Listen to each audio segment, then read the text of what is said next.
Banyak orang bertanya, bagaimana bisa memiliki keberhasilan hidup?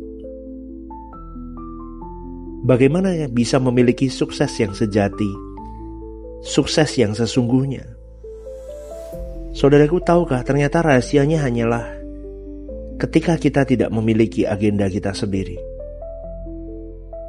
Maksudnya gimana, Pastor? Maksudnya adalah hidupmu dan hidupku harus hanya melakukan atau berada di dalam lingkup agenda Tuhan saja. Kita hanya menjalani agenda Tuhan saja. Tuhan Yesus berkata kepada Petrus, "Petrus, waktu engkau muda, engkau ikat pinggangmu dan engkau pergi kemana engkau suka. Tetapi nanti tanganmu akan diikat dan kamu akan dibawa ke tempat yang kamu tidak suka. Tetapi dengan cara demikian kamu memuliakan Allah." Itu dalam Yohanes 21:18. Betapa sulitnya hidup dalam agenda Tuhan, karena kita sudah terbiasa menjalani hidup dengan agenda kita sendiri.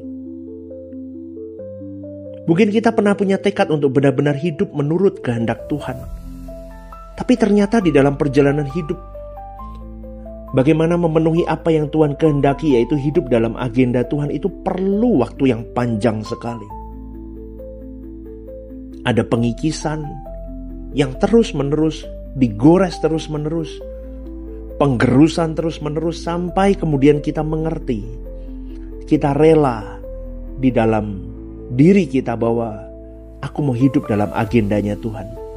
Itu proses panjang, saudaraku. Karena hidup dalam agenda Tuhan itu terjadi ketika kita sudah meletakkan semua keinginan pribadi, hobi-hobi, kesenangan dihormati, dianggap penting dan berjasa, semua diletakkan. Memang hari ini kita belum sempurna, tapi kita mau bergegas untuk sempurna. Jangan melegalkan bahwa aku belum sempurna, bertahap. Terus kita sembarangan, saudaraku.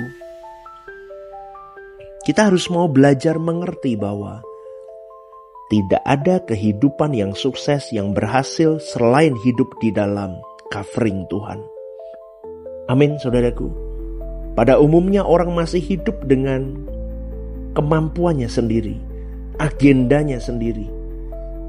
Tapi begitu mudahnya mereka berkata, "Dengan apa ku balas kebaikanmu Tuhan?" Jujur, orang-orang model begini sebetulnya mereka tidak pernah sungguh-sungguh mau membalas kebaikan Tuhan. Karena orang yang hidup dalam agenda Tuhan pasti akan berjuang terus-menerus untuk hidup suci, saudaraku. Dia tidak mau melukai perasaan Bapaknya. Dan Tuhan pasti akan memenuhi kehausan jiwanya untuk hidup suci itu.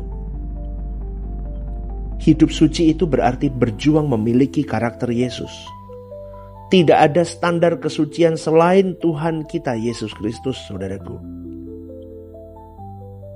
Karena di dalam kesucian ada potensi untuk melakukan segala sesuatu yang selalu sesuai dengan pikiran dan perasaan Allah.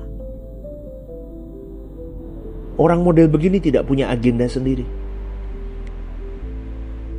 Semua rencana hidupnya dalam tangan Tuhan, diserahkan ke Tuhan. Latihannya dari menit ke menit, dari jam ke jam. Dalam hal ini, saudaraku, mereka adalah orang-orang yang memang benar-benar serius memperkarakan hidupnya untuk Tuhannya. Karena jika kita hidup dalam agenda Tuhan, maka kita akan dipakai Tuhan melindungi orang, merawat orang, menyelamatkan orang, saudaraku. Kita akan jadi bejana yang indah di tangan Tuhan.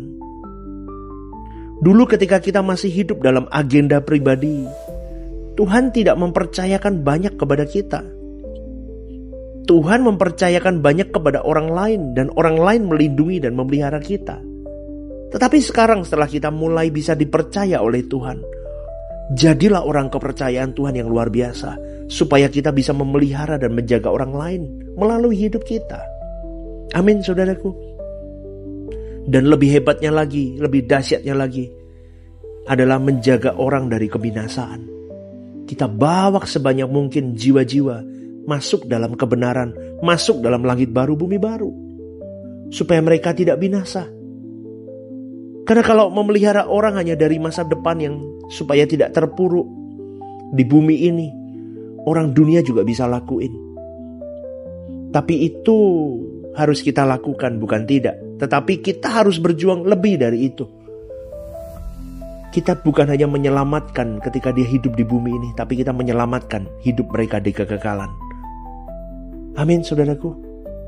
Berapa banyak orang-orang hari ini sudah depresi, mereka mau bunuh diri, mereka sudah mau menghilangkan nyawa mereka karena sudah tidak kuat dengan hidup di dunia ini. Ekonomi mereka hancur, rumah tangga mereka hancur, hidup mereka berantakan, ditinggalkan pasangan, dikhianati orang-orang dekatnya. Maukah engkau dan saya menjadi tangan Tuhan, perpanjangan tangan Tuhan untuk menjaga mereka, menolong mereka melalui hidup kita? Tapi kuncinya satu, kalau kita mau dipakai Tuhan, kita harus benar-benar mengikuti apa yang menjadi agenda Tuhan dalam hidup kita. Kita tidak boleh pakai agenda kita sendiri. Maka Tuhan akan percayakan banyak hal. Banyak hal, saudaraku. Tuhan tahu kebutuhan kita. Tuhan juga akan memberikan, karena kita adalah manusia yang perlu fasilitas, perlu rekreasi dengan keluarga. Tapi fokusnya bukan ke situ kita. Bukan berarti tidak boleh. Boleh, tapi fokusnya bukan itu. Jujurnya saudaraku, kita sering meleset. Karena kita punya agenda pribadi. Dan perjalanan kita meleset dalam banyak hal. Penggunaan uang, penggunaan waktu, penggunaan kesempatan. Banyak. Tapi kita berjuang mulai hari ini. Ke depan aku gak boleh salah lagi. Sebab kalau kita salah dengan uang 10 juta, Tuhan tidak akan kasih kita 1 miliar. Maka saya mau katakan di sini, ini hanya perumpamaan nih, saudaraku. Saya cuma mau katakan begini. Jadilah manusia yang bisa dipercaya oleh Tuhan. Amin, saudaraku.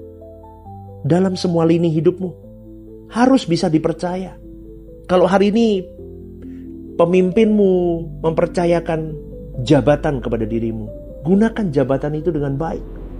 Pegang kepercayaan itu dengan benar dan jujur di hadapan Tuhan dan di hadapan pemimpinmu. Kalau hari ini bosmu mempercayakan uang di tanganmu, pergunakan kepercayaan itu. Jangan mainkan uang itu, jangan pakai uang itu. Jadilah benar, saudaraku. Biasakan, itu bukan milikmu. Kau harus hidup jujur. Karena selama engkau tidak berani, kau tidak bisa dipercaya oleh Tuhan. Bahkan ketika kita memberi uang kepada orang saja, bukan karena kita sedang menikmati sesuatu yang Tuhan belum tentu menikmati itu. Padahal yang kita lakukan harus semata-mata hanya untuk kepuasan Tuhan, bukan untuk kita loh. Jadi kalau hanya perasaan sentimental saja, karena ini orang baik atau orang ini menyenangkan, itu bahaya. Ketika kita memberi sesuatu kepada orang dan kita menikmatinya, tapi kita tidak melihat perasaan Tuhan, itu juga sama dengan kita melukai perasaan Tuhan. Loh, susah atau saudaraku? Saya ngomong begini nih supaya kalian mengerti bahwa tidak mudah kalau engkau tidak menyelami perasaan Tuhan. Maka jadilah manusia yang bisa dipercaya. Loh, kita semua dipercaya. Dipercaya apa sama Tuhan? Dipercaya kehidupan. Kita punya waktu yang sama 24 jam 7 hari. Kita dipercaya kesempatan untuk kita bisa mengerti, menyenangkan perasaan Tuhan. Tinggal kita mau berjuang apa enggak. Amin, saudaraku. Kalau dulu kita mau memberi orang supaya kita dapat sanjungan, dapat ini, dapat itu. Tapi hari ini enggak. Kita hari ini mau mengasihi sesama kita, kita mau membantu mereka, kita mau melakukan hal yang baik. Semuanya hanya untuk menjadi senyuman, menjadi rajutan untuk senyuman Tuhan. Dan kita mau jadi partner kerja Allah yang bisa dipercaya. Karena apapun yang kita lakukan hari ini harus untuk kesenangan Tuhan. Itu saja, saudaraku. Tidak ada yang lebih. Tidak boleh kurang.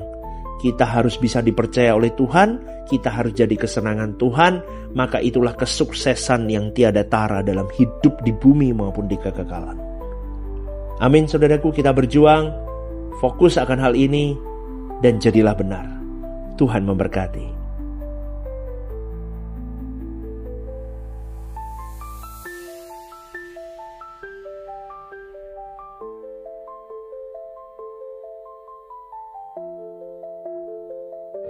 Ibadah Suara Kebenaran, setiap hari Rabu, jam 6:30 malam, di Gereja Sentral di Mall Lantai UG. Ibadah Raya setiap hari Minggu, jam 10 pagi, di Gedung Gereja Sentralan Mall Lantai UG, disertai ibadah anak dan teens. Home Usia Indah, setiap Jumat Minggu kedua, jam 5:30 sore, di Gedung Gereja. Ajak rekan dan saudara Anda untuk bergabung bersama kami.